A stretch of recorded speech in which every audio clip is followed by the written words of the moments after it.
You are listening to KLRN Radio, where liberty and reason still reign. Hi, I'm Mike, founder of DollarShaveClub.com. What is DollarShaveClub.com? Well, for $1 a month, we send high-quality razors right to your door. Yeah, $1. Are the blades any good? No. Our blades are f***ing great. Each razor has stainless steel blades, an aloe vera lubricating strip, and a pivot head. It's so gentle a toddler could use it. And do you like spending $20 a month on brand name razors? 19 go to Roger Federer. I'm good at tennis. And do you think your razor needs a vibrating handle, a flashlight, a back scratcher, and 10 blades? Your handsome-ass grandfather had 1 blade and polio. Looking good, pop up! Stop paying for shave tech you don't need. And stop forgetting to buy your blades every month. Alejandro and I are going to ship them right to you.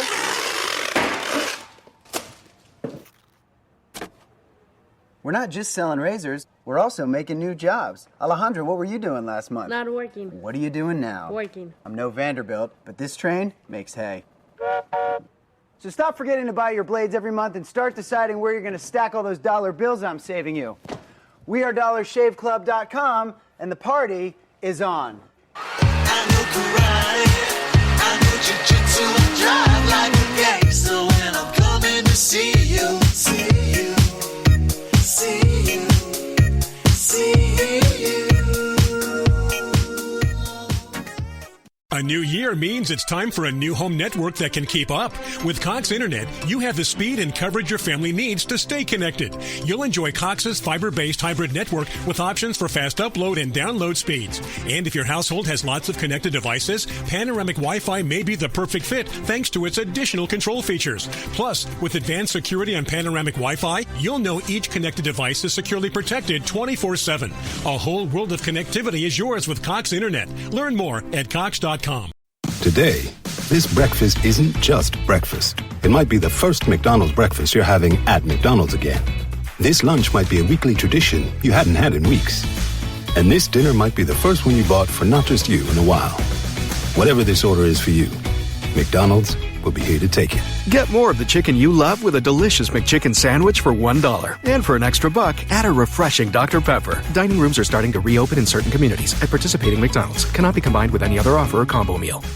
Tired of paying outrageous prices for Viagra? Well, we have great news for you. Now you can finally get Viagra at huge discounts. Healthy Man allows you to save up to $500 on Viagra. Why pay U.S. pharmacy prices of $15 per pill or more when you can get Viagra for less than $3 a pill? Call today and get 40 Viagra pills for only $99. This can cost as much as $600 at your local pharmacy. You can't afford not to call us. If you want Viagra at the lowest prices, never pay $15 a pill pharmacy prices again. Get Viagra for less than $3 a pill. Call 1-800-516-7602 today and save up to $500 and get 40 pills for just $99. Healthy Man is fast, easy, and affordable. Operators are waiting at 1-800-516-7602 to take your call right now. Call 1-800-516-7602. That's 1-800-516-7602. Again, 1-800-516-7602.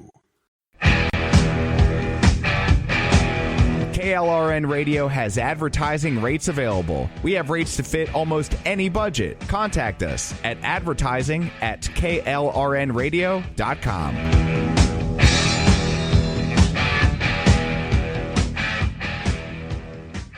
My son was in the Army back during Desert Storm, but even then he wanted an MBA. He looked at a dozen schools, but only one offered the online education and flexibility he needed while he was in a tent in Iraq. Grantham University. Turns out that Grantham's been delivering affordable, relevant college and advanced degrees for over 65 years. Heck, if they can deliver a quality education to a soldier in a tent overseas, think about the flexibility Grantham can offer you so you can earn your degree too. It doesn't matter how complicated or full your life is, if getting a degree is on your bucket list, you'll want to do what my son did.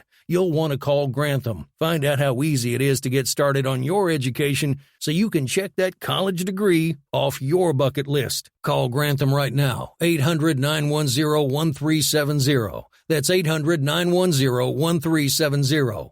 Flexible, affordable, relevant. Call 800-910-1370.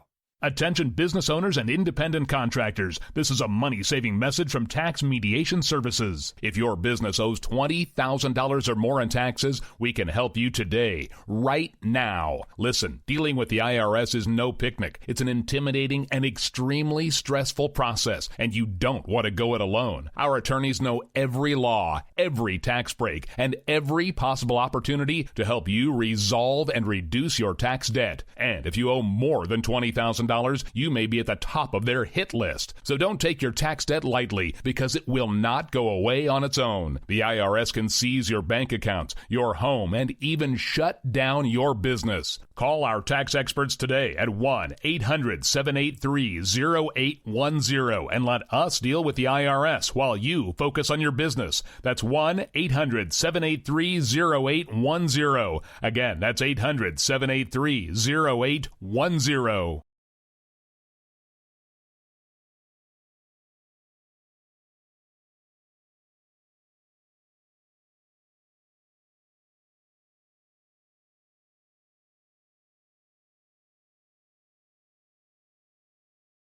A new year means it's time for a new home network that can keep up.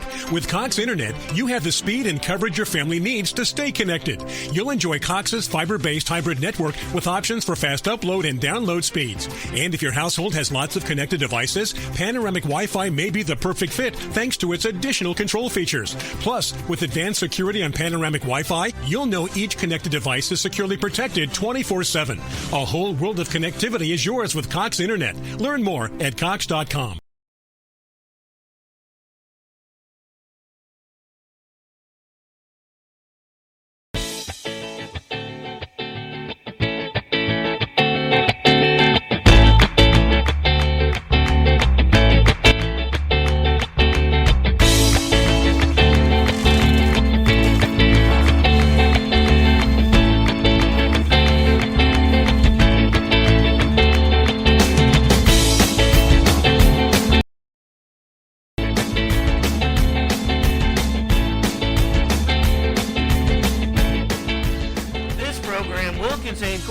Adult themes, flying chocolates, and watch out for machetes. Now here's Aggie.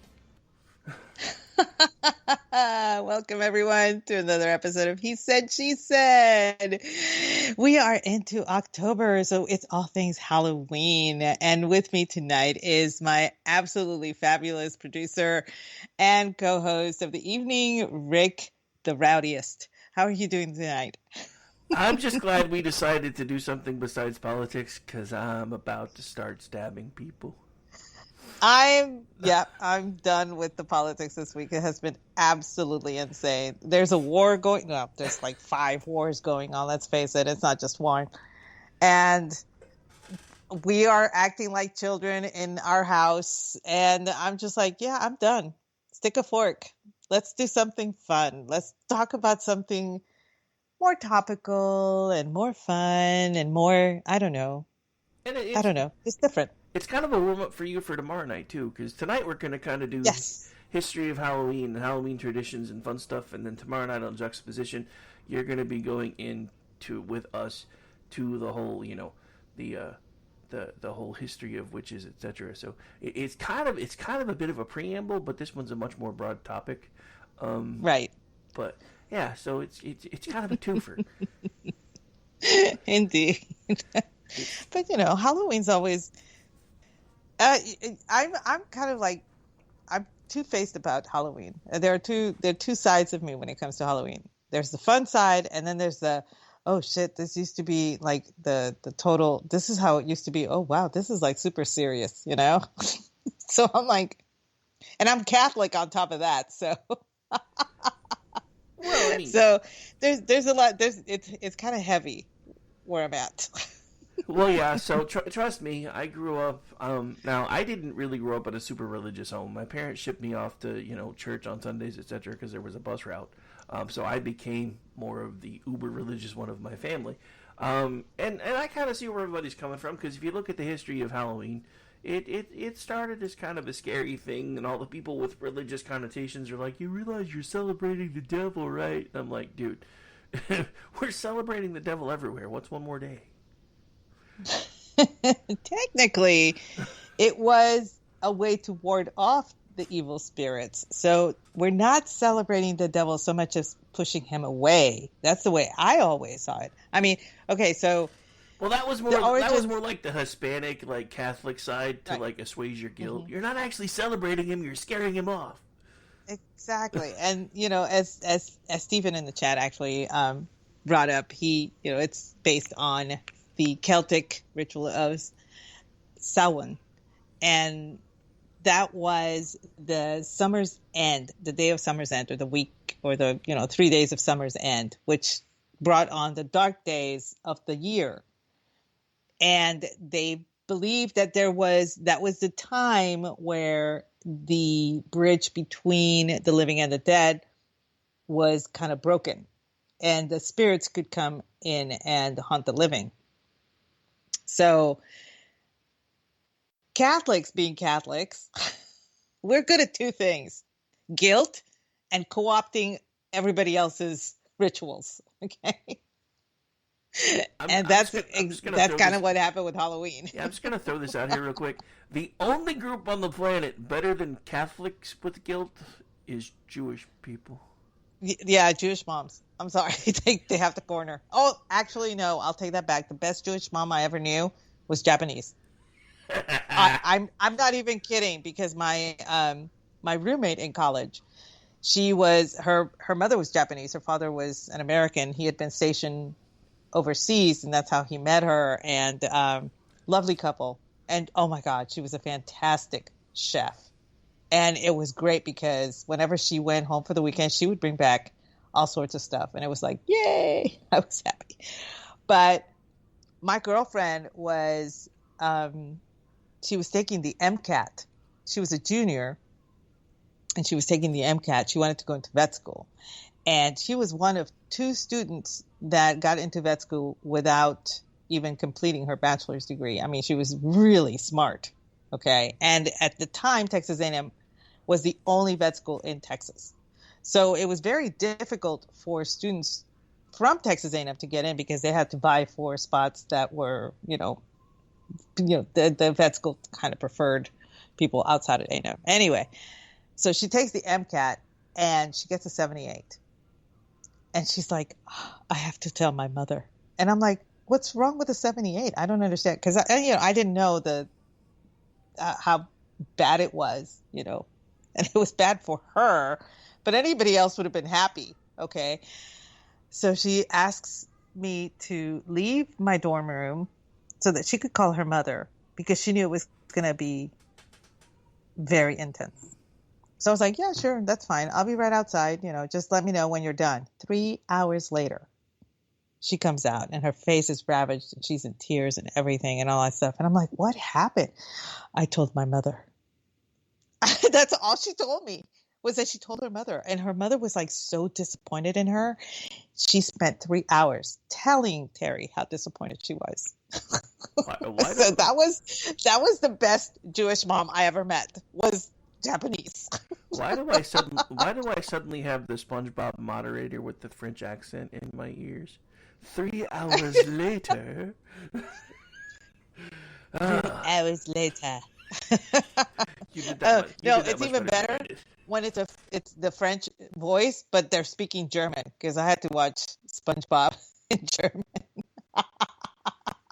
Wait, I know it's not on topic, but I have to hear this story. Why and how did you have to watch SpongeBob in German? I was living there for a time, so it was on, and it was, we got German TV, and it was SpongeBob Schwammkopf, Spongehead, and and it would be 3 Uhr später. I just cracked up every time I heard it. But yeah. So wait, in German, his name is SpongeBob Spongehead? Yes. The hell? That's funny. Yeah, I know. It's kind of, they don't know how to do names over there. I mean, let's face it. One of the longest street names I ever saw literally translated to the street behind the church street. Maybe that's why leftists can't Because they don't meme. know how to cut words. I don't know. They just string words together to make a new word. Maybe that's why leftists can't meme. Maybe they're all Germans. Oh, I would not doubt it. They have absolutely no concept of sarcasm. None. Absolutely none. I kid you not. I mean, it is very difficult for a German person to be a comedian there. I mean, hell, the last time one of my favorite comedians actually ended up serving jail time because he upset Erdogan, a Turkish dude, and the Turkish dude complained to Germany, and Germany threw the guy in jail. I kid you not. So, it's very difficult to be a comedian in Germany. I can tell you that. I remember you telling me that story, and I was like, remind me never to try to do stand-up in Germany. It's killer, literally, sometimes.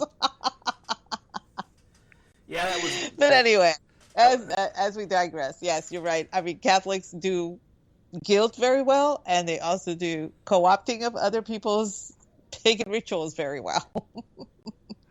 And that was how we came to have a Halloween. Really, we co-opted the Samhain and made it into All Souls Day. And then Hallows Eve, which was the day before, became Halloween. So, well, but yeah, I mean, again, off topic, but since we brought it up, if you look at the supposed Christian holiday schedule, we've co-opted pretty much everybody else's and put Christian connotations with them. The reason, according to the fledgling church, was because it made it easier for the people that we were witnessing to and converting to celebrate the holidays, because they had their original kind of tradition still kind of baked in with them. But now you have these diehard Christians that are like, there shouldn't be a Christmas tree on Christmas. Dude, get a life. I know. I'm like, okay, we're here. It's over with. Stop fighting it. Just like the tree. The tree is pretty. I mean, I don't understand. That was one of my favorite things when I was living in Germany, was the Christmas tree, because it was decorated the night before in true German fashion. So a lot of Germans, they decorate it well beforehand. But they would have two trees.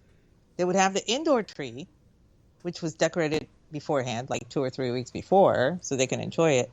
And then they would have the outside tree, which was decorated the night before. And so, and most of the time it was either a pine tree that was in their very small yard, or one that they had bought and put in a Christmas tree stand, or whatever.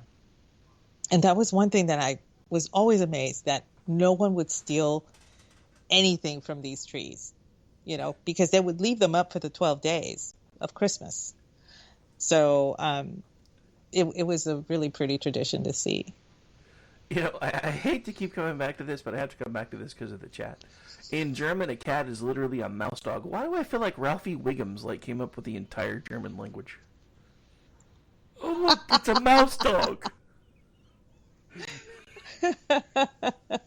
I know, it's like the biggest, one of my favorite. I could not believe when I found out that the worst thing you could call anybody is you say deine Mutter ist ein Schweinhund, which is your mother is a pig dog. And I'm like, that's the worst? You all need to get out more. I was like, somebody said that to me, and I was like, yeah, you know what? I'm from the U.S. We do cut downs a lot better than that. You're gonna have to work harder. Dude, I'd have been like, dude, I heard worse your mama jokes when I was 7. Just saying. Anyway, so I guess we should get back to our topic. Yeah, we probably should. Yeah, but yeah, so that's one of the things that, as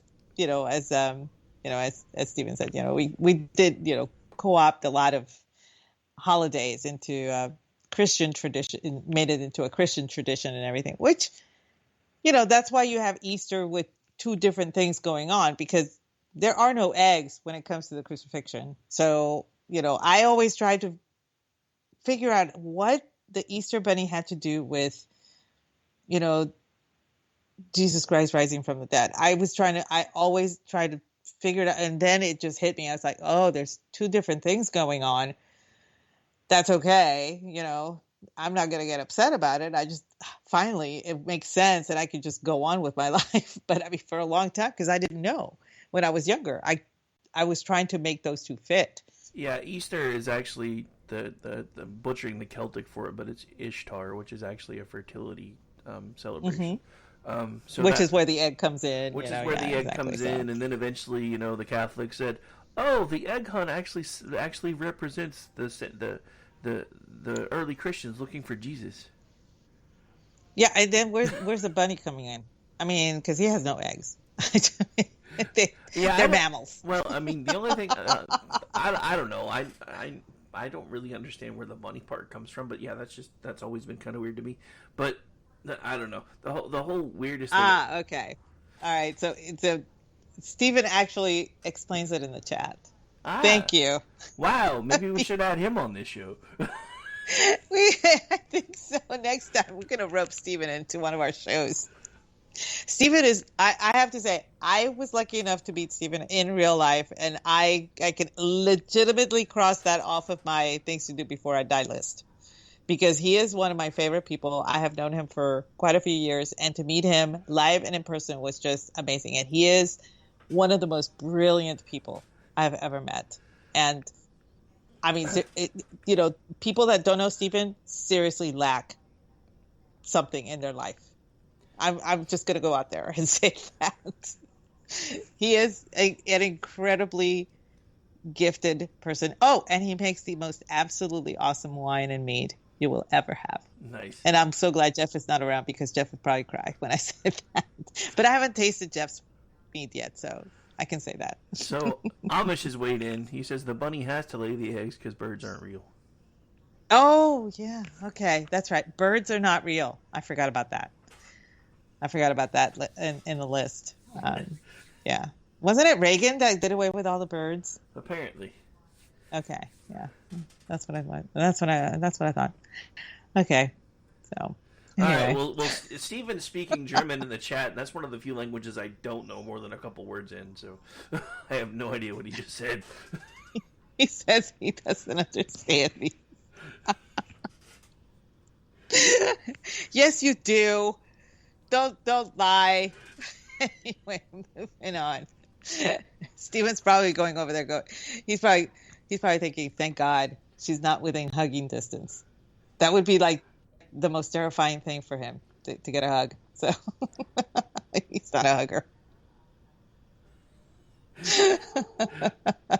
So Orny chiming in again. Yes, Reagan killed all the birds, but he had to time travel to do it, which is where he got the raptor to right.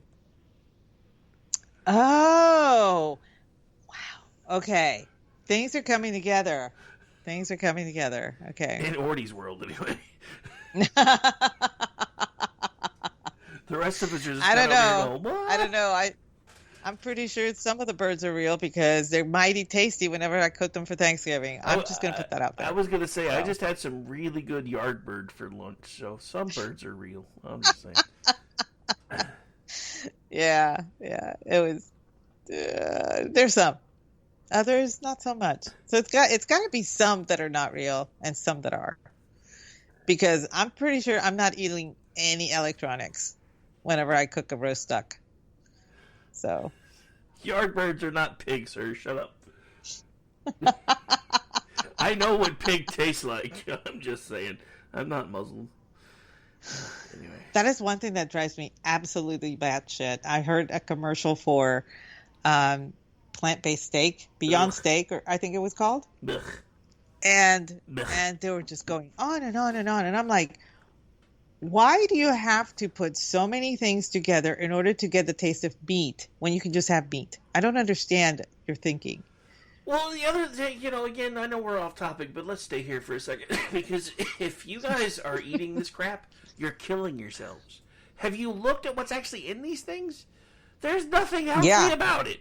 You're eating stuff that have put in if some of the things that are put in that meat or supposed meat, if it was combined different chemically, you'd be eating styrofoam like legitimately. You're killing yourself. Stop it. I know. Anyway, yeah, we stray a lot. We do that. From our topic. We should have just called this one We should have just called this one the ADHD. He said. She said. ADHD. That's true. Because God, I mean, even though I don't suffer from it, I do tend to ramble on. But that's my thought process. I can jump from one thing to another in my thought process. Oh, I'm the same way. I could be thinking. I could be thinking of buying a some acrylic paint in the color orange and end up talking, in my head, I will connect it to the newest switchblade I got. But it'll jump from one thing to another until it gets to the switchblade. You know what I'm saying? Yeah, no. So, yeah. But well, that's like while we've been doing the show, I've already kind of mapped out in my head the corporate structure I'm about to build and the different sub companies I'm putting in under it because I'm tired of being broke and I'm going to fix it because now I can't. Nobody can yell at me anymore. Oh, Rick's got plans. Meanwhile, I'm just thinking, I get a whole day to myself tomorrow. What am I doing? I am going to be painting with acrylics and watching old movies and eating crackers, cheese, and having myself a cocktail and painting rocks and maybe do some gardening and quite possibly swimming in the lake if I get around to it. So nice. It should be kind of fun. That's a full day, but at least it's doing the stuff you want to do. It's a full day, but it's my day. I don't have to answer to anybody. I did the laundry. I washed dishes. I put everything away. I'm done cooking for the week. I don't have to do anything until Sunday. So it's just me and the day. I'm happy. But you didn't come do all that stuff at my house. I feel yeah, left out. Well, it's kind of a trip. I feel left out. It's not that far. I don't know how far you are from me, but probably about. I'm 2 hours from Dallas. Then you're about 5 hours from me because I'm only about 3 hours from Dallas. Oh, sure, yeah. So it'd be less. It'd be just a morning drive to get to your house. Mm-hmm. Do all the chores, and then I'd be back home before nighttime. I like this plan. I like this plan a lot. Oh, yeah, that's true. Okay. So anyway, as we have rambled off and on. All right. Well, I did have one little kind of cool thing, Halloween related, that I ran across that I hadn't heard of before. And it's a tradition from Des Moines, Iowa. They have this thing, which is actually the night before Halloween, that is called Beggar's Night. And it's traditionally reserved for the younger kids, so it's just them out, and they don't have to worry about big kids stealing their bags and stuff. So it's the night before Halloween. Young children in Des Moines hit the streets for what they call Beggar's Night. According to an article in the Des Moines Register, the event began around 1938 as a way to prevent vandalism and give younger children a safer way to enjoy Halloween. Beggar's Night is similar to regular trick-or-treating, except there's one very interesting twist. Kids are required to tell a joke, poem, perform a trick for the treat. The best part, the jokes are normally grown-worthy, like, if April showers bring Mayflowers, what do Mayflowers bring? Pilgrims, duh! Get the dad jokes ready if you're in Des Moines, because you're going to need them. Okay, so basically it's not trick or treat, it's trick. It's really a performance and treat. Pretty much. So they have to actually do the trick or the performance or whatever in order to get the treat. They have to earn it. Yeah, they actually have to earn it. That's actually pretty cool. I would prefer that to Halloween. Because that whole some people are like, oh my god, this is so socialist. You're coming around begging and I'm giving you free candy and I'm giving from me to you. I'm equalizing you. No, you have to work for it. I prefer Beggar's Night to Halloween, actually, now that I think about it. I prefer that a lot more. Yeah, especially since you do the full size candy bars. I think all the kids around you are gonna. Yeah, hate. The kids around you are gonna hate me now. They're gonna be like, you're gonna be like, no, you ain't getting nothing. Tell me a joke. Do a trick. Do something. That's my favorite cartoon. I post that every every Halloween. And it's, this little old lady, her name's Margaret, and she opens the door and it's Death with the scythe and everything. And he's like, no, I'm not here for, holy shit, full-size Snickers? Okay, Margaret, we're good. It's like, I love that cartoon. But that's me. I'm like, I give away full-size candy bars to all the kids. I'll buy the smaller ones as the night dwindles if I need like a backup. But I normally just buy the full size and just hand out full size. And all the kids in the neighborhood know me. So they hit my house first. And it's pretty funny. This reminds me of when Sam was on last week, because they've always done Halloween really big, and it's no different since they've moved. And they were selling a TV or something, and it was in the garage, and the guy that came to get the TV saw all the boxes and stuff, and he's like, "Holy crap, you're the Halloween lady." She's like, "Yep, that's me." That's funny. But again, Stephen, very, very shrewd observation. Halloween is extortion by children. This is why I'm thinking Beggar's Night is actually a lot cooler than Halloween, because they have to earn the candy. Yeah. And I think it teaches kids a lesson that they do have, for every take, there is a give, and for every give, there is a take. So it's a good lesson. And, I wish I had known about that, because I would have made every single freaking kid that came over to get a full-size Snicker or Musketeers or Milky Way or whatever the hell I had in the basket. I would make them earn it. I really would. As a matter of fact, I'm going to call my sister and I'm going to tell her, make them earn it. Raptor, if I came to your house as a child, you would have gotten both egged and teepeed, sir.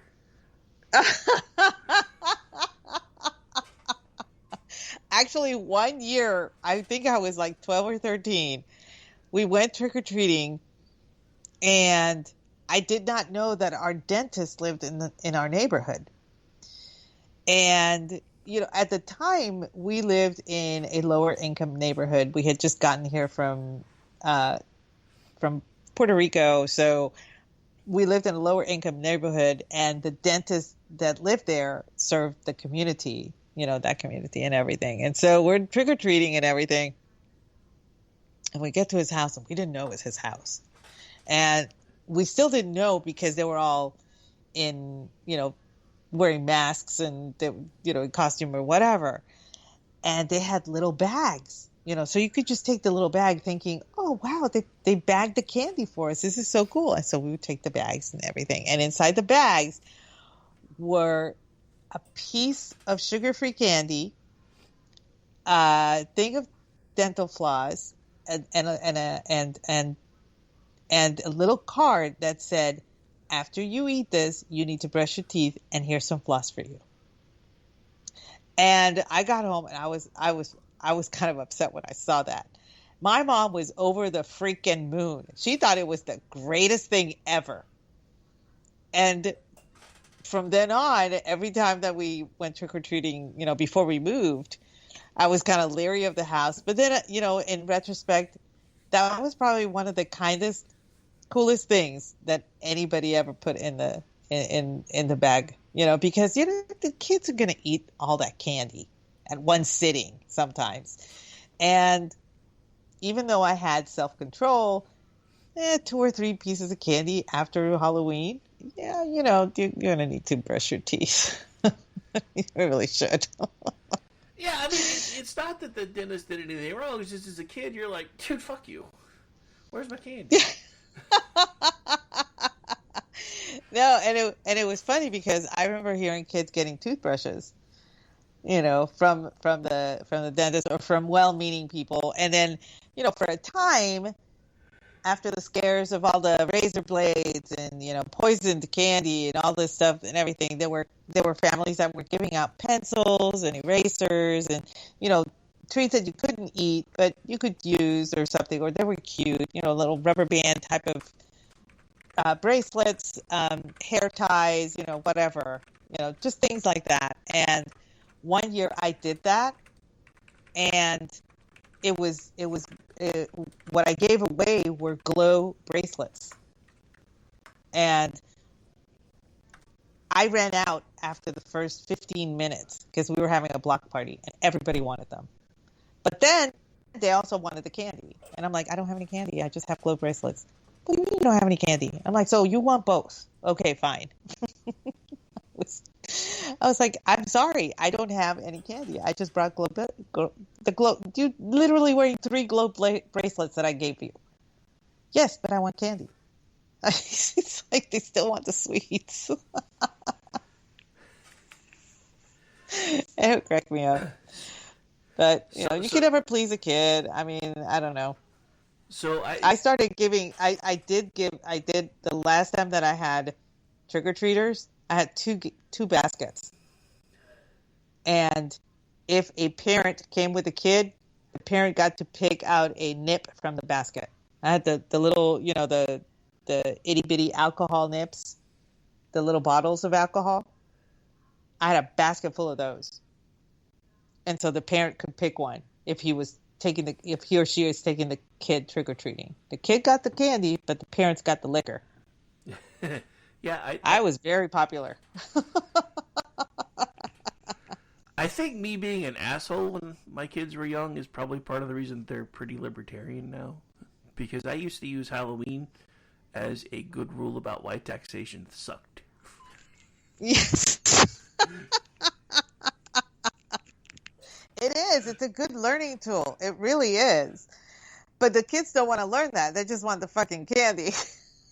Yeah, my kids were always like, because, especially, after all the scares, you gotta let me check the candy before you can eat it. So I'd go through and I'd check it, and I'd be like, okay, this one's mine. They're like, what are you doing? Like, okay, this one's mine. What are you doing?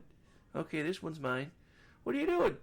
Well, I'm teaching you a valuable lesson, because you're going to spend the rest of your life working, and the government's going to come in and take some of what you earn, even though you did all the work. So I'm just getting you ready for it. Dad! I know. The kids would get mad. The kids would always get mad. But, and sometimes, if the parent was standing there, I would ask the parent, which one do you want him to take? Because you're going to end up with it. So the parent would choose. But yeah, I did. I would give away liquor for the parents. I would, and it was funny because they all knew the house to hit.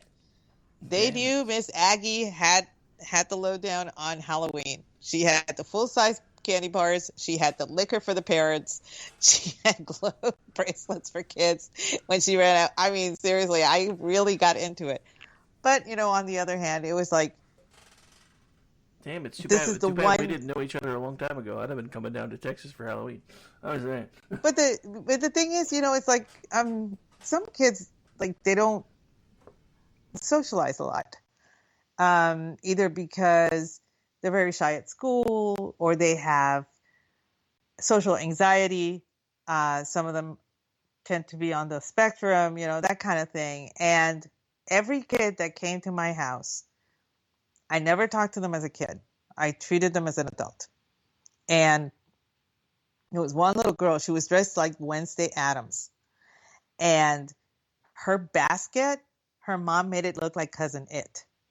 So it looked like a prop, like Wednesday Addams was walking with Cousin It. It was the most epic costume I had seen that night, right?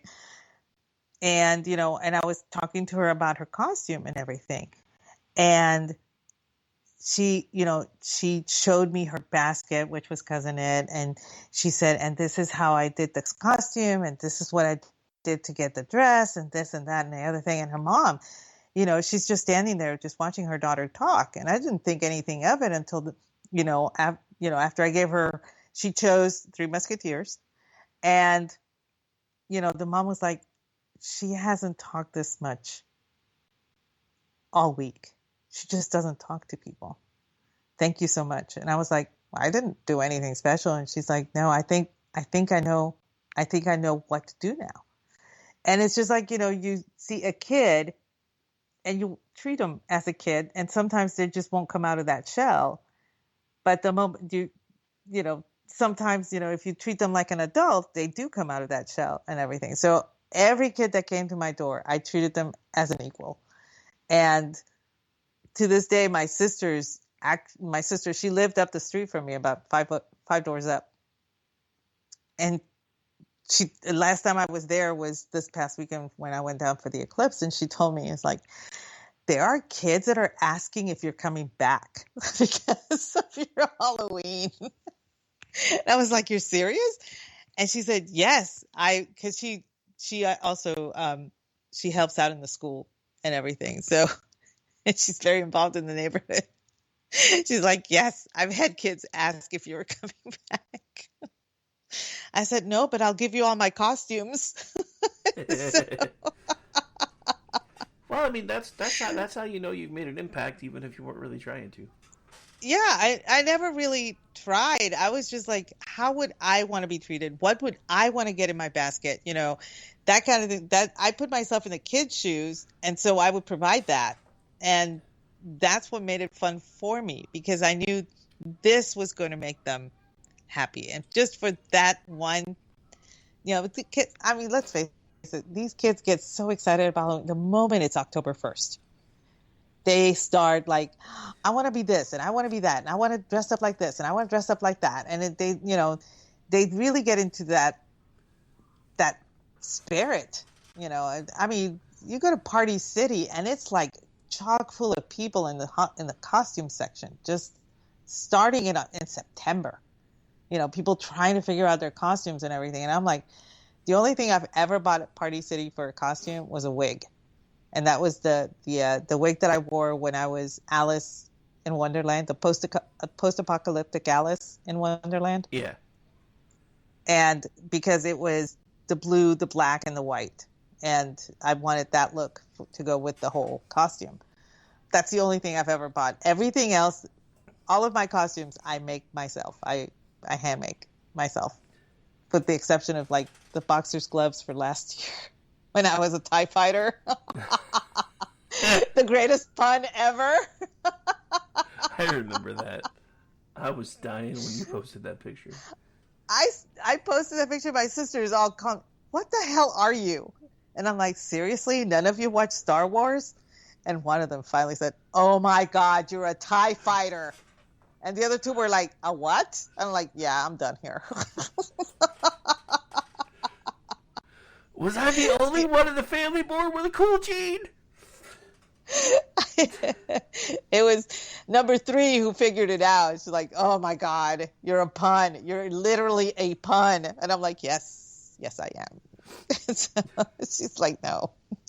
You know what you should do? All these different costumes, eventually you should just open your own like little boutique shop and just call it Aggie's Punny Costumes.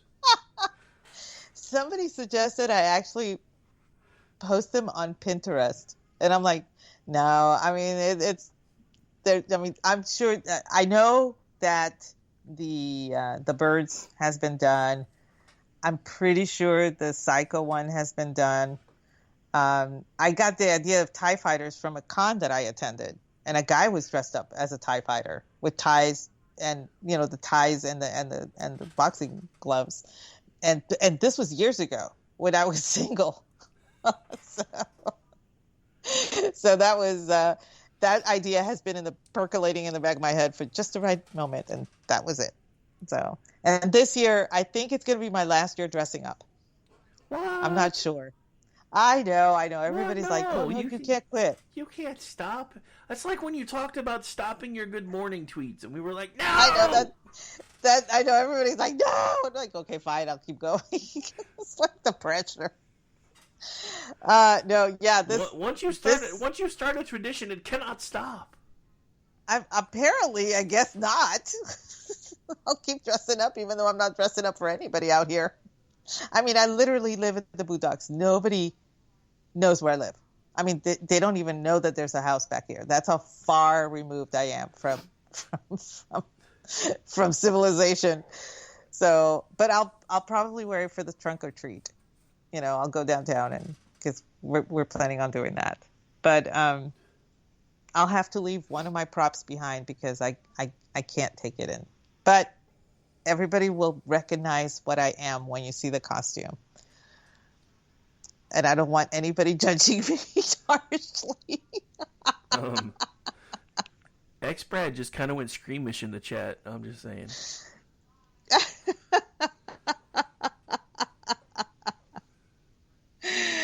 Oh man, okay.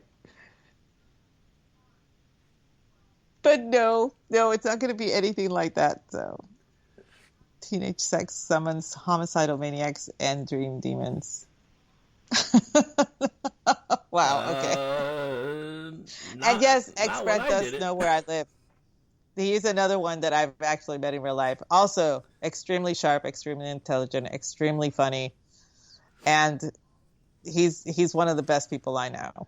So I highly recommend y'all meet X-Brad just once in your lives because your life will be richer for it.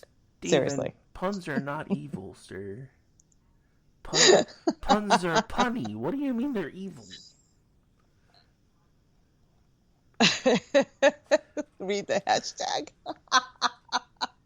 What horror films taught me.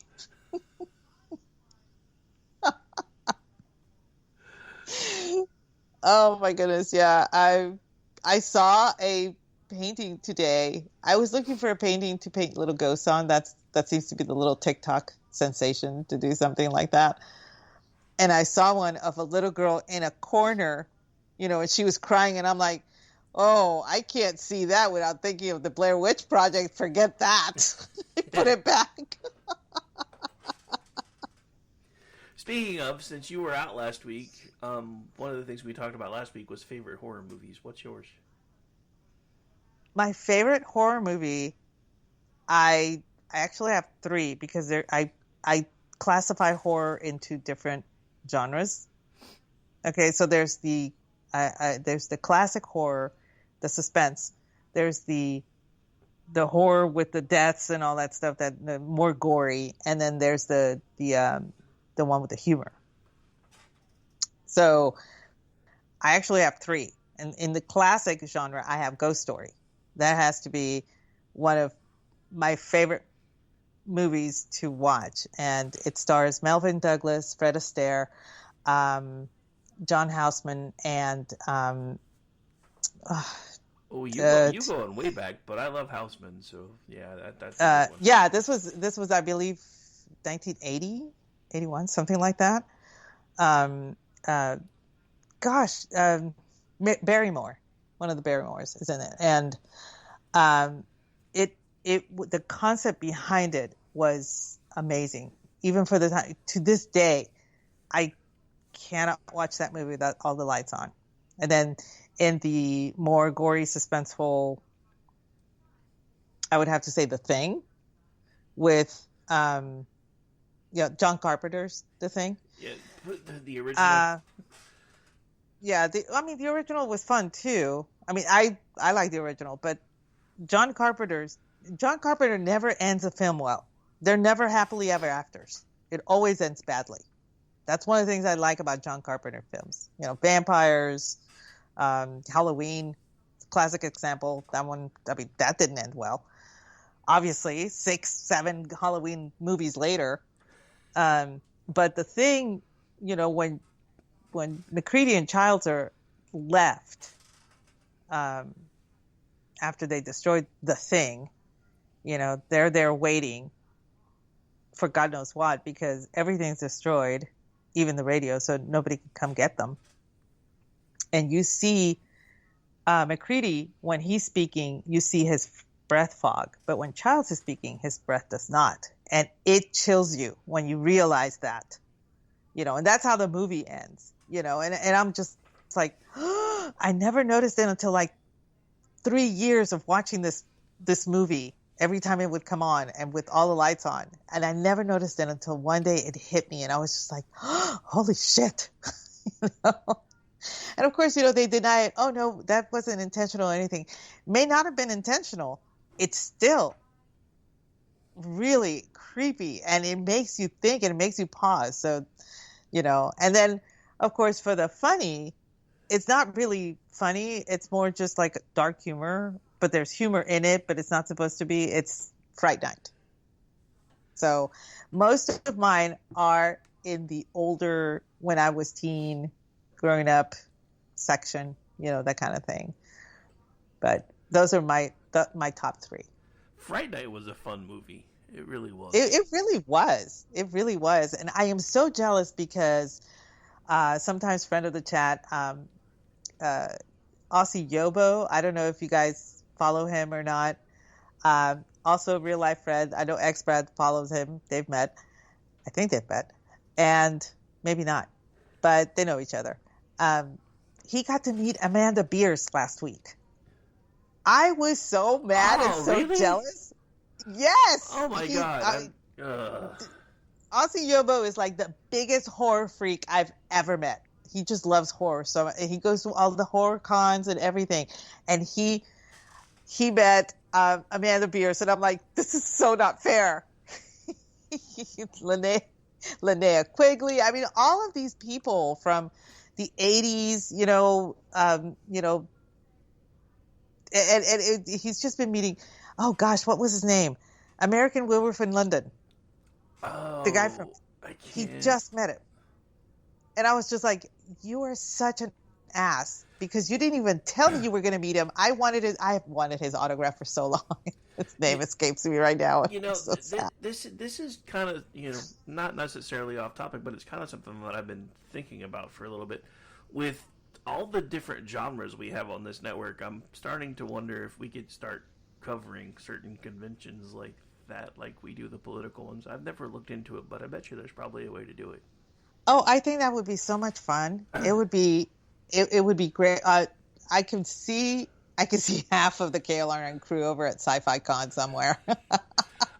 Camping out. I was thinking, now that if things go the way I hope they're going to go within the next year or so, I should have enough different things coming in with different forms of income that I could get to the point where I'm making money no matter what I'm doing. And if that happens, I'm just looking at different ways, because that's part of the reason why I specifically patterned this after old school AM radio, because I didn't just want it to be all politics all the time, and regular AM radio isn't. There's all kinds of stuff on there.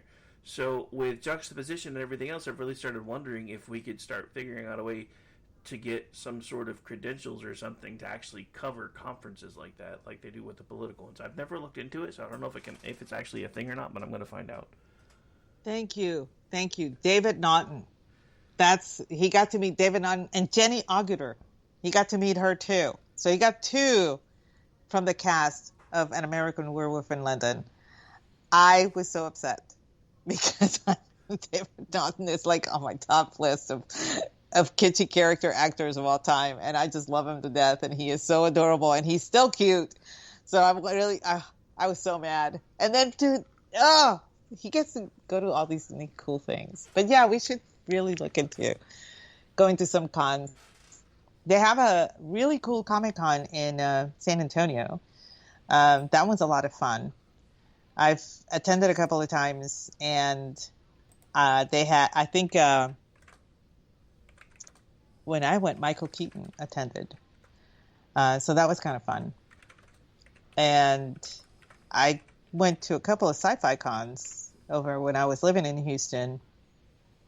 I got to one, it was mostly, Star Trek Next Generation people, because Patrick Stewart was headlining.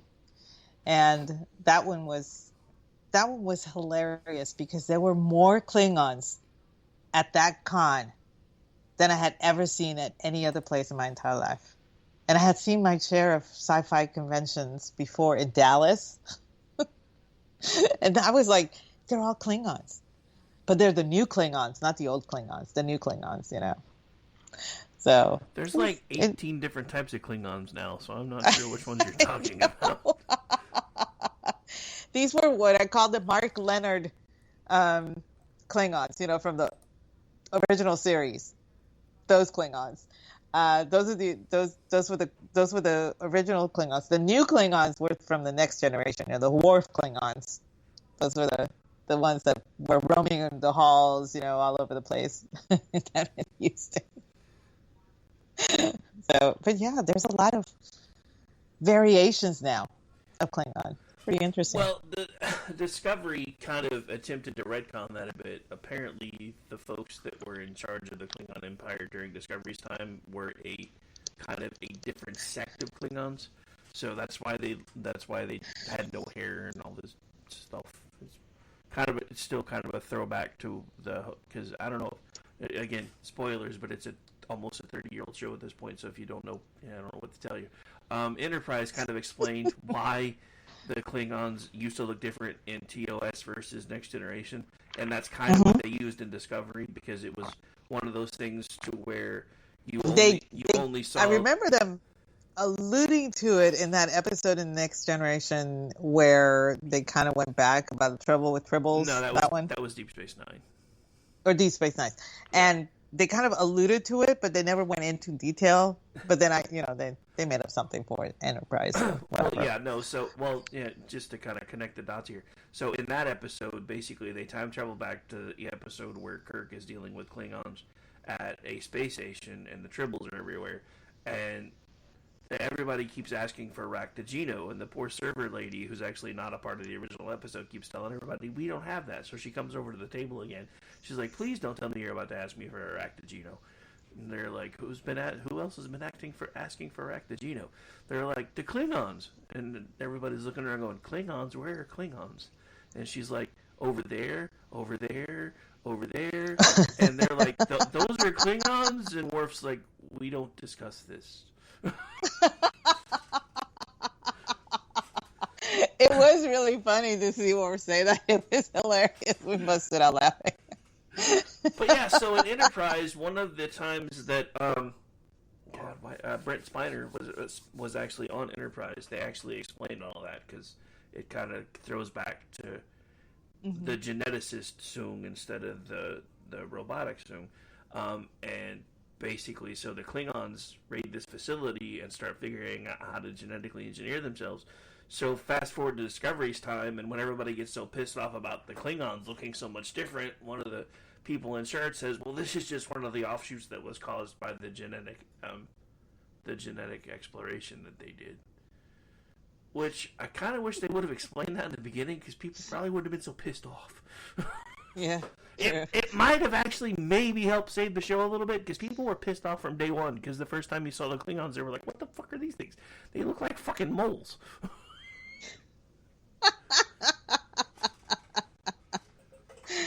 Okay.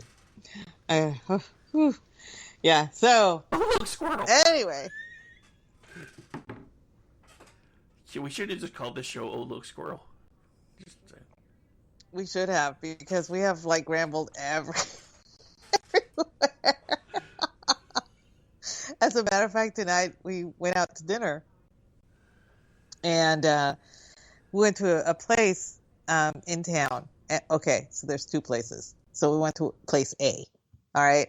And the manager was there, and she saw me, and she said that last year I had left a painted rock, a Christmas-themed painted rock there.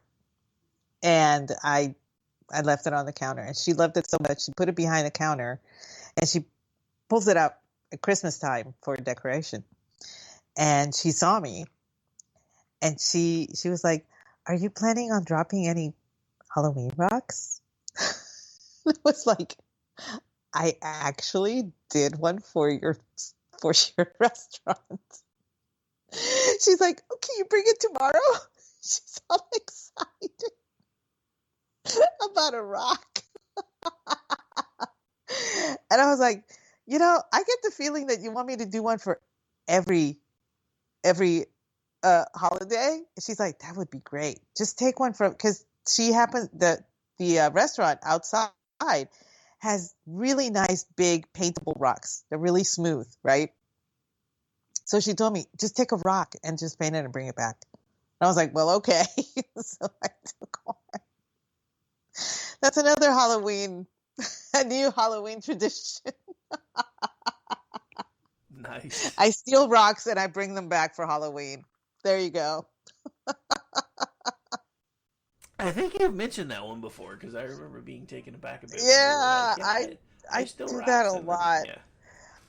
the weird thing is that there's a place where I could buy rocks in town, but they don't have the rocks that I prefer. So, I'm just like, well, I guess I'll have to order them. And believe it or not, Amazon carries rocks. So I placed an order. Like, I feel so stupid ordering rocks on Amazon when most people are like, why don't you just go outside and pick them up? Well, here's the thing. These rocks have been tumbled smooth so that you can actually paint and draw on them. You can't do that with every stone. You can't do that with every rock, You have to be prepared, rocks, believe it or not. So, like, this is so much easier because all the prep work's been done for me. I don't have to go throw them in a dryer. Yeah, I mean, they have to be tumbled.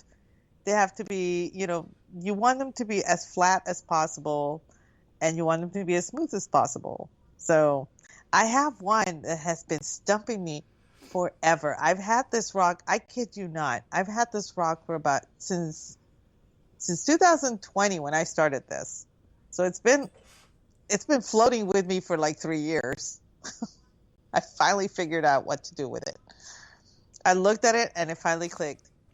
It's a pumpkin. It's going to be a jack-o'-lantern. I just could not make it work in my head until I looked at it from a different point of view and okay, I can make a jack-o'-lantern out of that. Okay. So that's what I was working on before getting on the podcast. I'm back to painting rocks because I'm so bored.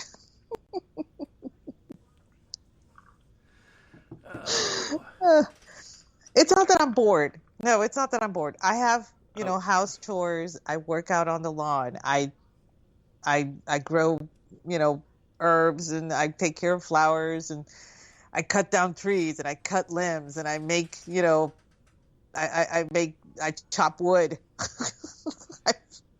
I'm thinking about getting chickens. I mean, I keep busy.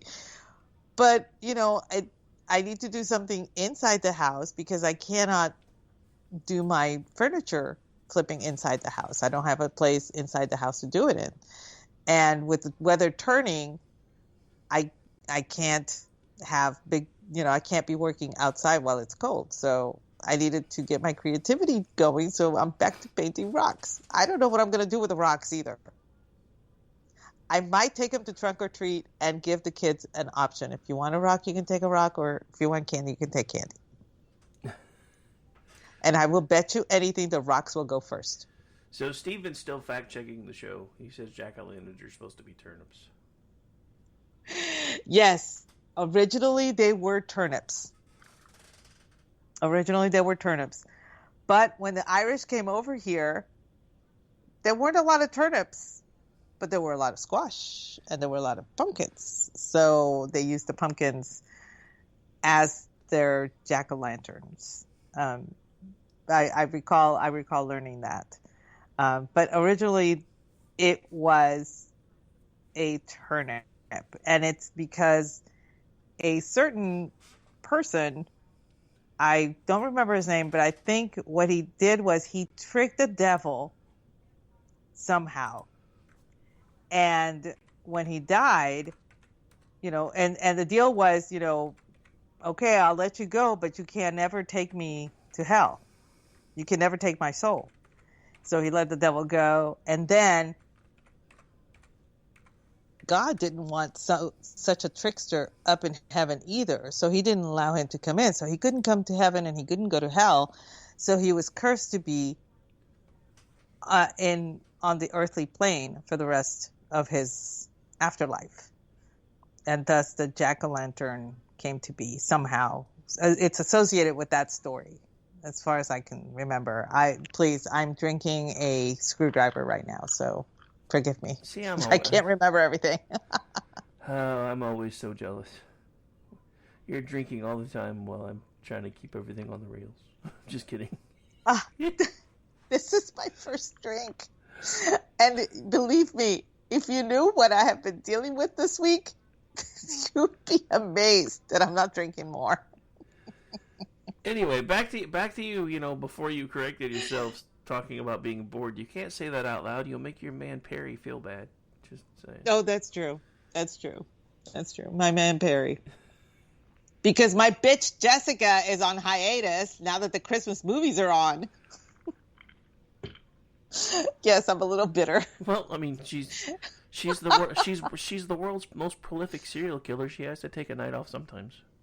Oh yeah, there was a meme flying around on Facebook, and it had Kojak, it had Jessica Fletcher, it had Ben Matlock, it had Perry Mason, it had Columbo, and it had Jim Rockford.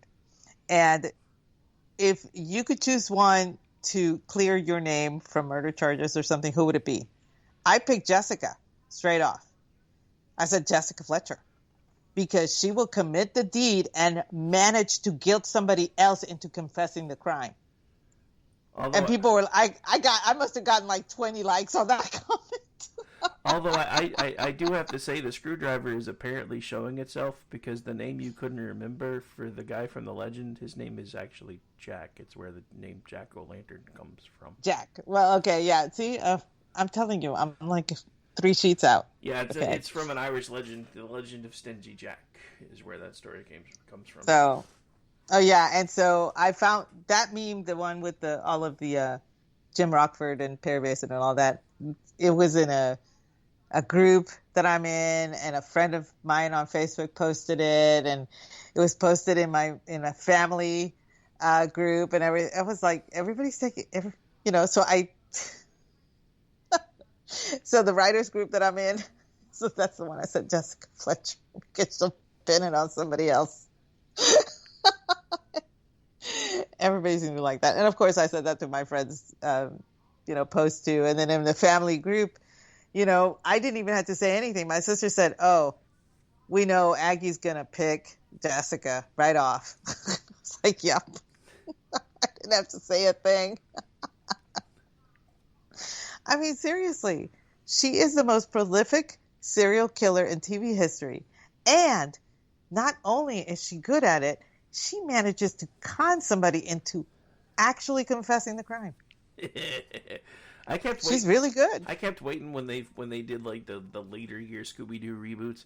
I kept waiting for Jessica Fletcher to be one of the bad guys. They never did it. I was mad. Oh man, that's too bad, because I would, opportunity missed. Opportunity missed. I love her. I'm like, too if it wasn't for you pesky kids. I bought from this gal. She's out of Great Britain, but she has an Etsy store. She had it wasn't Jessica Fletcher. It was Angela Lansbury printed fabric. And it was Angela Lansbury in all of her iconic roles. And for those of you who, you guys, Angela Lansbury as, Jessica Fletcher and everything, but she had an extensive movie career.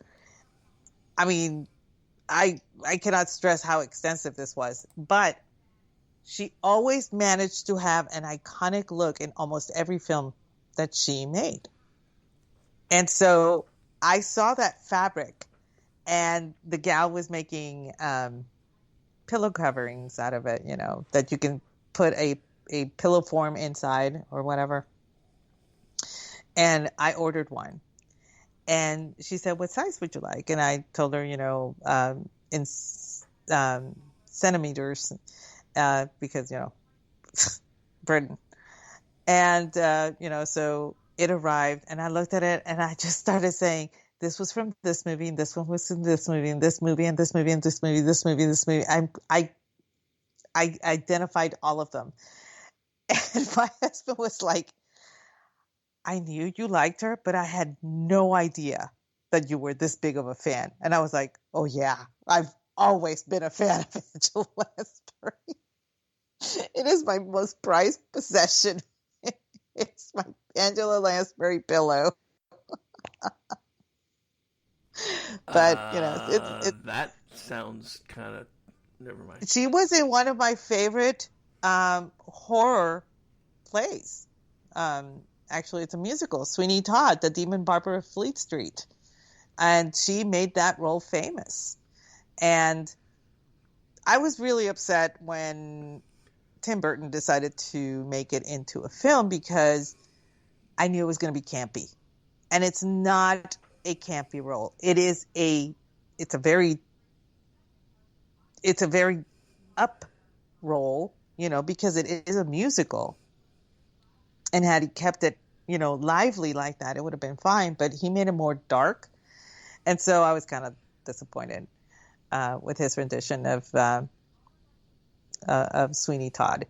But, when you're watching, Angela Lansbury up there, being, talking about how she's making meat pies out of the dead people Sweeney Todd is killing. And she's got a smile on her face, and you're like, holy shit. See? So that's why Jessica Fletcher was doing the deed, man. Because it's the same chick. See? I'm telling you. It all goes back full circle with Angela Lansbury. Full circle. God love her. She was great. And actually, if you guys were a fan of Knives Out, the second film they decided to make it a series. And it was called Glass Onion. Knives Out, Glass Onion. And so she was actually in a cameo in that, but you had to look for it. There was a scene where the protagonist, played by Daniel Craig, I think it was Daniel Craig, but it's somebody's on the computer. Yeah, Daniel Craig was in it. I don't know. Yeah, and he's having a conversation with other sleuths or something, other people, and the four actors that were on the screen played sleuths, and Angela Lansbury was one of them. That was her last role before she passed away, and it was a cameo. It was really quick. You had to look for it, but all four of them had played sleuths before, and it was really well done. And I mean, that whole entire movie had so many Easter eggs in there, that I had to watch it like 5 times in order to even get half of them. I'm still looking for more. They're everywhere. But anyway, we digress again. But not really, because we're talking Halloween. She's like the most prolific serial killer ever, so it kind of. This is true. This is true. And she did have one of the most iconic horror characterizations of any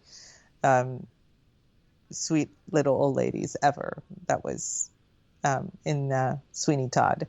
So if you guys can get a hand on her performance in Sweeney Todd, I highly recommend it. It starred, I believe, Glenn Carew, who had some guest spots in Murder, She Wrote, starred as Sweeney Todd.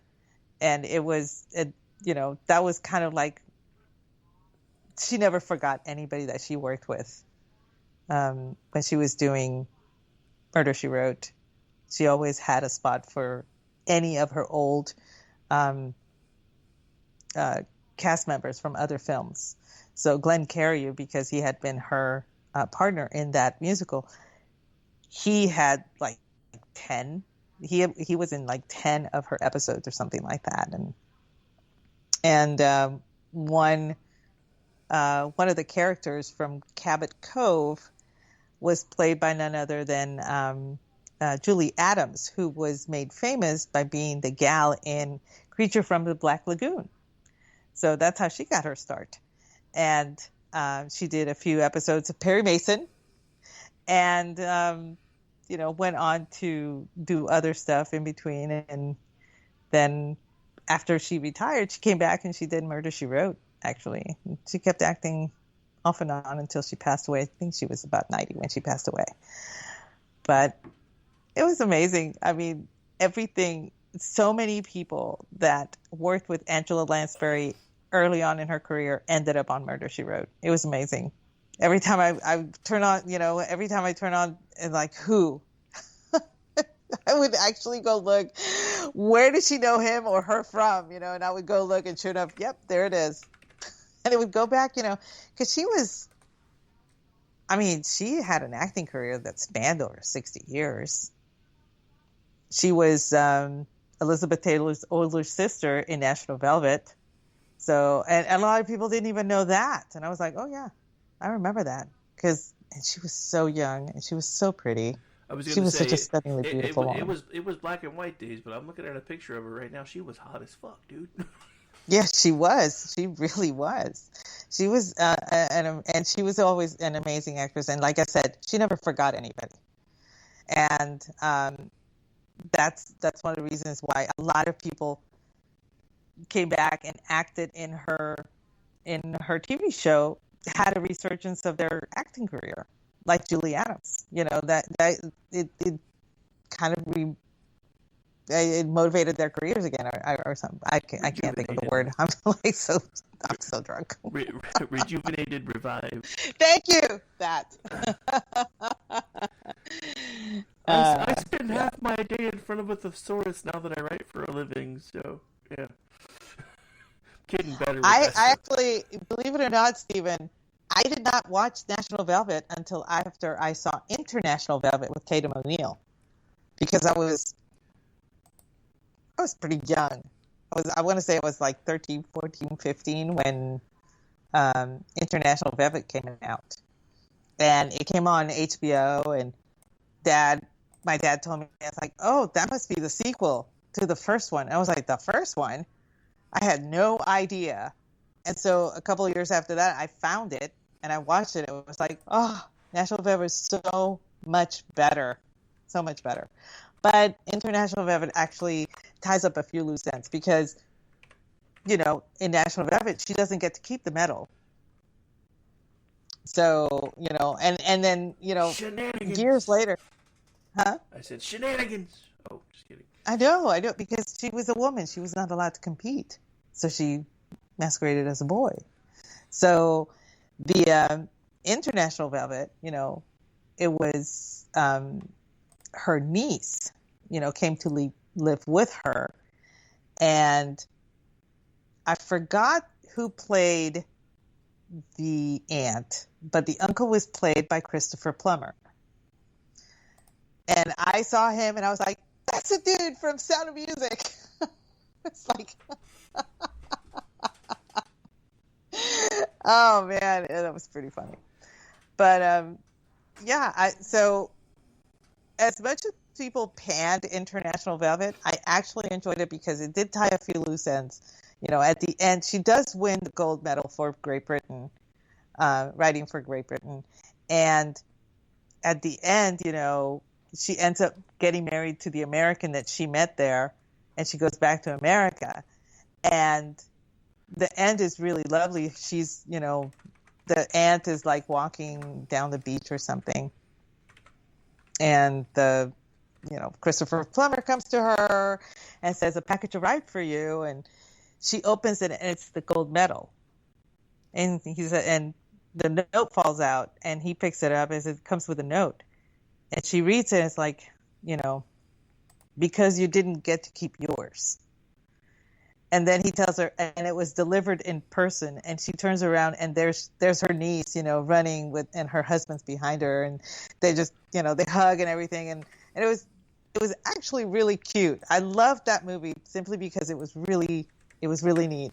Critics hated it, but I liked it. But then it introduced me to National Velvet, so I went to watch it, and that was when I noticed that it was Angela Lansbury was her sister. And I was like, oh, I know her. I know her because I had seen her like in 5 or 6 movies by this time. So, and that, yeah, I think that kind of like sparked my interest in Angela Lansbury and following her, you know, her entire career and watching all of her movies and everything. But, you know, we each have our favorite actors and actresses that we will see everything that they do. You know, she was my main one. Yeah, no, I actually, because I figured nobody would believe me, I actually dropped one of her earliest pictures in the chat. Oh, did you? Yep. Yeah, that's her. Those eyes. I mean, she is like, it was, she was beautiful. And I'm not gonna lie, if I could age as well as she did, I'd be happy. Oh, whatever. I don't want to hear. If I could age like Helen Mirren, I'd be ecstatic. The guy, that woman does not give a fuck, and it shows, and I love it. It's awesome. The guys on the station have seen your pictures, and I have heard nobody complain, so I don't hear none of that shit. None of it. Actually, I have a really good friend, and he's out in Alabama. He and his wife live out there. I love that family. They have 7 kids, and all of the kids are musically inclined. He literally has a chamber orchestra in his house. It's amazing. It's awesome. But all the years I've known them, I had no idea that he was younger than I am until today. He's 4 years younger. I'm like, what the hell? I thought you were older. He says, what do you mean I'm younger than you are?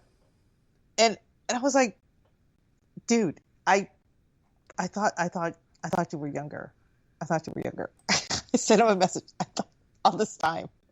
I thought I was younger, or that you were the same age or something. I didn't know I was older than you. It has destroyed me. I kid you not. Oh man, it was just like, oh, now I feel old, you know?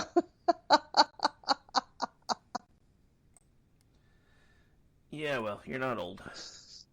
No, it's 57 is coming up, so I'm looking forward to it. I'm like, yay, one more trip around the sun. That's always a good thing. The only thing I'm going to remind you when you complain about how old you feel is Wilfred Brimley was like 42 when he did Cocoon, and he looked 80.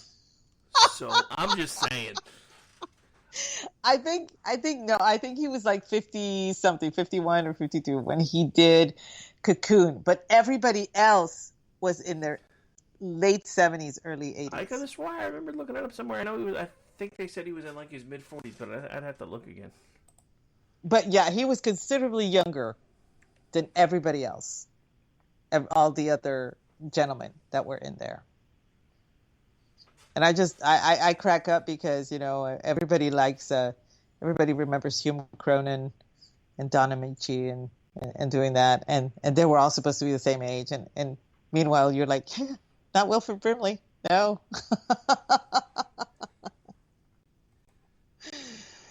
Oh, man. That was a great movie. Just because now you've got me curious if my brain's misfiring, I'm going to have to look it up now. Okay. No, I loved Cocoon, but I never got to watch the sequel. I should watch that for Halloween. I know it has absolutely nothing to do with Halloween, but that was from Bedknobs and Broomsticks. Apparently, I was wrong. He was 50, so he was about the age I am now. But, okay, but still, dude looked like he was like 65 when he was 50. Yeah, he easily looked the same age as the other gentleman. He really did. And I was just like, when I found out that he was way younger, I was like, whoa, dude. That's what I'm saying. But, some people, it's like, I never liked my looks when I was growing up. I always looked like a boy. I had very gross features. And gross not as in icky, gross as in big. So I never fit my face. And my mom told me, I said, just wait, you'll grow into it. Just wait, you'll grow into it. And it took a while, but I finally grew into my face. So that was, my mom actually told me that this past August. You grew into your face. I'm like, yeah, it took me a while, but yes, I did. How did I almost forget that she was in Bedknobs and Broomsticks? I mean, granted, it's been forever since I've seen the movie, but I can't believe I love that movie. I love that movie. It's such a beautiful movie. Back when, Disney was wholesome and cute. Yeah, I mean, they always had adult Easter eggs. They were just more subtle. Oh, yes. I mean, I was one of the things that we learned when I was working at Disney, Walt Disney's favorite film, he actually had 2, but his favorite film was Bambi.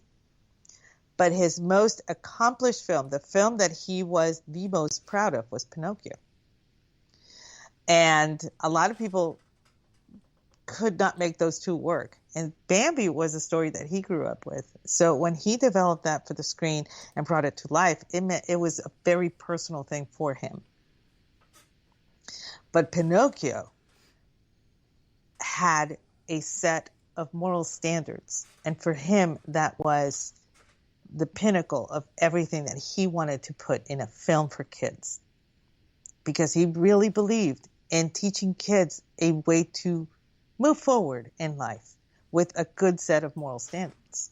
That was one thing that he was adamant about, which I'm telling you, if he were to see the state of his company right now, I think he'd burn it to the ground. He probably honest would. to God. I did learn today that the reason that Smokey the Bear was founded as a anti wildfire campaign and all that stuff had to do a lot with World War II.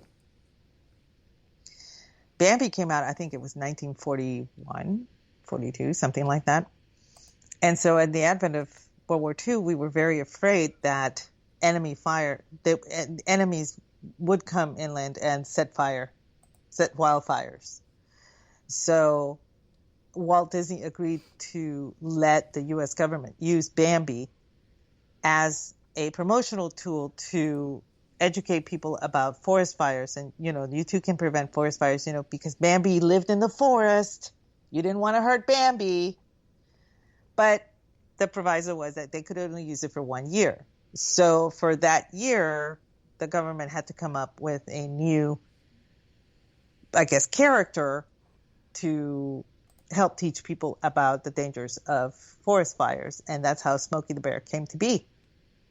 But a lot of people don't know that Walt Disney was very heavily invested in helping the government during the Second World War. He designed the faces on several planes. There were promotional cartoons that Disney did for the war effort. And, he let the government use Bambi for a full year without any, Disney wasn't getting anything back from it for the express purpose of teaching people about wildfires. So, he was a very giving person. The company, not so much, apparently, because the company is very jealous of its brand now. But, there was a time when the Disney brand was actually very pro-America, very pro-kids, and very much protective about kids. And that's why Pinocchio was so special to Walt Disney himself, because through that film, it teaches kids about really good morals and what it means to be a good boy, what it means to be a good friend, what it means to put others ahead of you, not to lie, not to steal, all this stuff. So it was, boy, have we segued into Disney from Halloween? I don't know. But it does come hang on. full circle. Let me tie it all in for you, though. Because the reason Disney can still fit with Halloween is because they have Walt Disney on Ice in the basement. Just saying. This is true.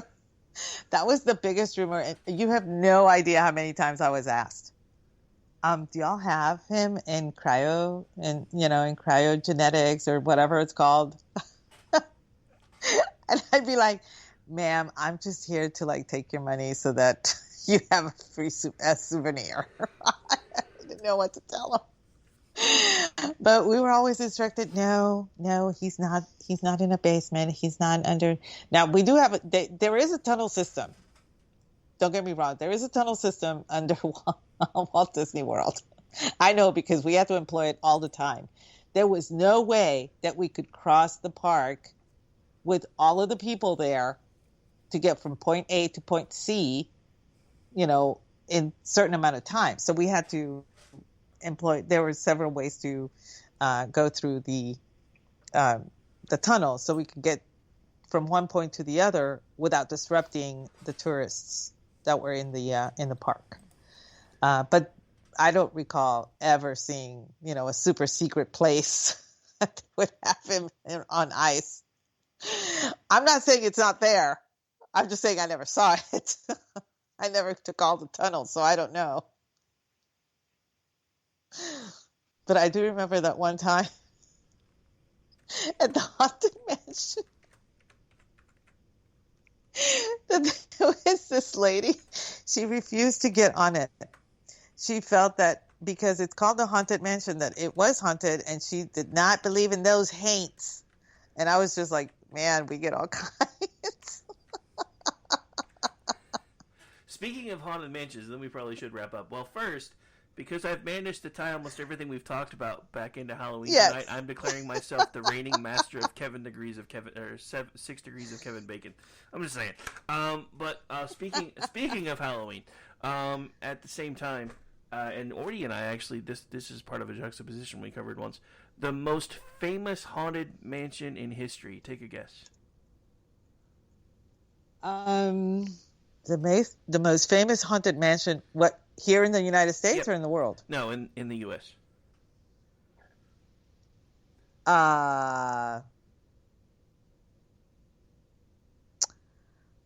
The Hearst Estate? I don't know. I'll give you Hearst a hint. Castle? I'll give you a hint. The Okay. address is 1600 Pennsylvania Avenue. Get out! Yep. No. Yes. The White House? The White House is haunted. Ordy and I did an entire episode about, well, I actually think it was about a half an episode a couple years ago. But yeah, there are so many different ghost stories tied to the White House that it's actually considered the most famous haunted mansion in America. Why would any ghost want to stick around for that hellhole? I mean, honestly, seriously, there are other places to haunt in D.C. Former presidents. Again, there are other places to haunt in D.C. How many former presidents are haunting that place? Well, we know for sure there's been sightings of Lincoln, Teddy Roosevelt, and I don't remember the other ones that we covered, but there are tons. It's actually in part of the source material I sent. I'm going to link it in the chat since we're about out of time anyway. Oh, wow. I'm kind of stunned, honestly. That's blowing my mind. Now I'm going to have to go. You should link the junks also on that one, because that would be kind of fun. I'll have to find it. Just tomorrow. Tomorrow. I just realized, because the interesting thing is, thanks to Jeff, we found a site called Good Pods, which, if you don't know, basically automatically archives every podcast known to man. And then you can go in and claim your shows. So it actually tells you when the very first episode was. Ordy and I are coming up on like 5 years of doing juxtaposition. It's crazy. It's either 5 years. It's either 4 or 5. I don't remember. But yeah, I was like, I don't even. When did I start? I don't know. I can look. I'll look it up for you later. I'm having difficulty finding some of them. There are a couple of shows that I haven't been able to find yet, and I'm like, I'm pretty sure this thing's supposed to archive all of them, so I don't know why I'm not finding them. But yeah. So in the stuff that I sent you when you were at dinner, it's like the fourth or fifth point. It's just below the Des Moines one that I was talking about. Oh, okay. Yeah, it basically starts out that the White House is haunted, and it kind of goes into a little bit of the detail, and then I'll find that jokes and put it out. Again, you're a president. Wouldn't you want to haunt something like cooler than the White House? I mean, I don't know. Maybe it's just me. Anyway, I mean, so and again, I know we're over, but just to kind of put this part of it to bed, the issue is, if you look into the history of a lot of the hauntings and the ghost stories and everything else, these are spirits that died in troubling ways and haven't been able to resolve themselves, so they're pretty much stuck in the place that they died. That's why they wind up haunting some of these weird places. The one that doesn't fit that criteria is Lincoln, because there have been times when Lincoln has been seen at the White House, and everybody's like, but that's not where he died. Why would he be there? Yeah, that we actually went into but that he too. had unfinished business at the White House, and that's what ties him there. But yeah, that would be my guess. So yeah, that's exactly the same kind of theory that Ordy and I came up with, is that it was a bunch of unfinished business that has him tied there.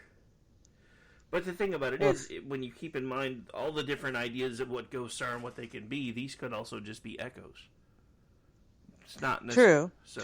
It's not necessarily the full-on spirit. This could just be, some negative energy left behind from troubling times. Because all of the presidents that they talk about that are haunting the White House are from some of the darkest times in history. So, Interesting. I know. It would account for other people that did not die there that are also there. True. You know what I mean? Yeah. And yes, I did forget Wilson. So, yeah, anyway. Rex pointed out Wilson. He's like, yeah, but you missed him because he wasn't even lying down. You missed him because he's lying down. This is why I love our chat, though. Yes, I get a lot of information from the chat. Oh, man. All right, okay. well, you've had a long day. I have had a long day, and we are officially over our normal 90 minutes that we typically do anyway. So do you have any closing thoughts? No, just tell us where we can find you. Do I have to? It's a long fucking list. Take a deep breath, buddy. Anyway, I can't right now. Allergies are crazy here. I've had a pollen alert going on all day. It got so cold that everything started dying. And then it got back up to 80 degrees today, so all the trees were like, let's have an orgy! Fuckers.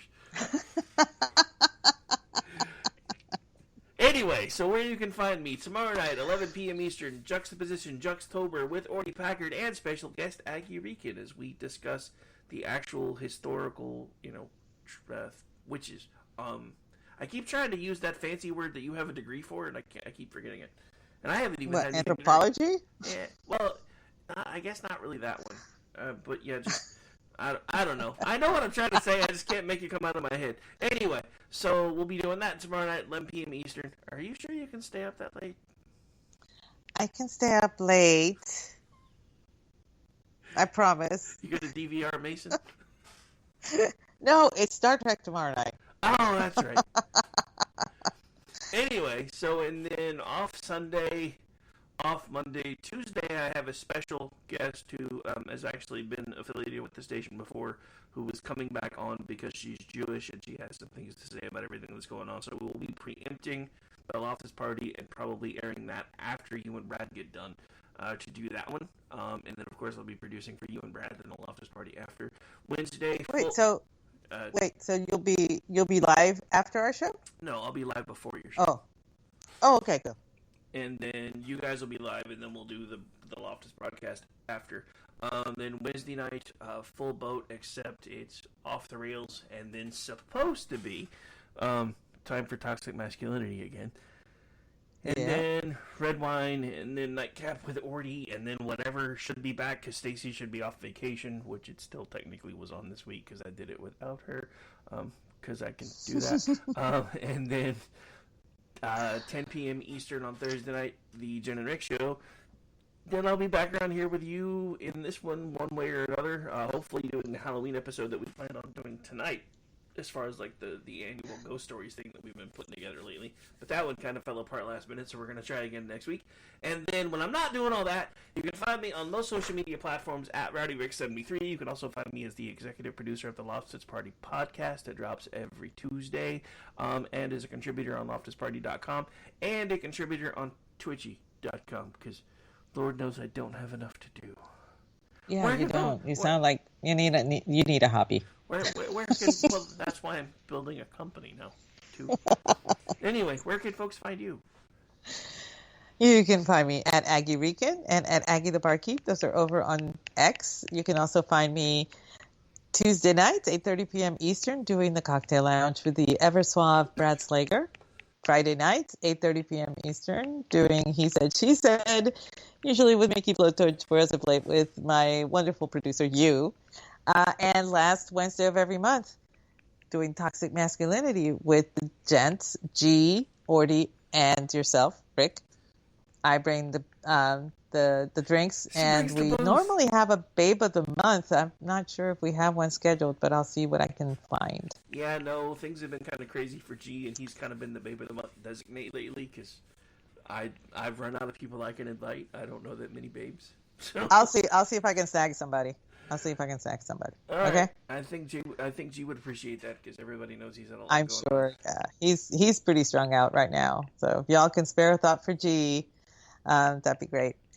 So that's about it. Oh, we are scheduled. Jeff and I are scheduled to launch our new podcast, which will be a book podcast in November. So stay tuned for that. But that's it for this. Yeah, I guess I should probably mention that too because it is coming fairly quickly. The Rick Robinson Show will become KLRM Radio's morning show starting November 1st from 6 to 8 Central, so 7 to 9 Eastern.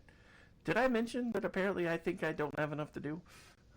Apparently you don't. So I may have to join you some days and do it with you if because I'm awake. Cool. I'll let you know. All right. Thanks so much for joining us, you guys. We hope you have a great evening.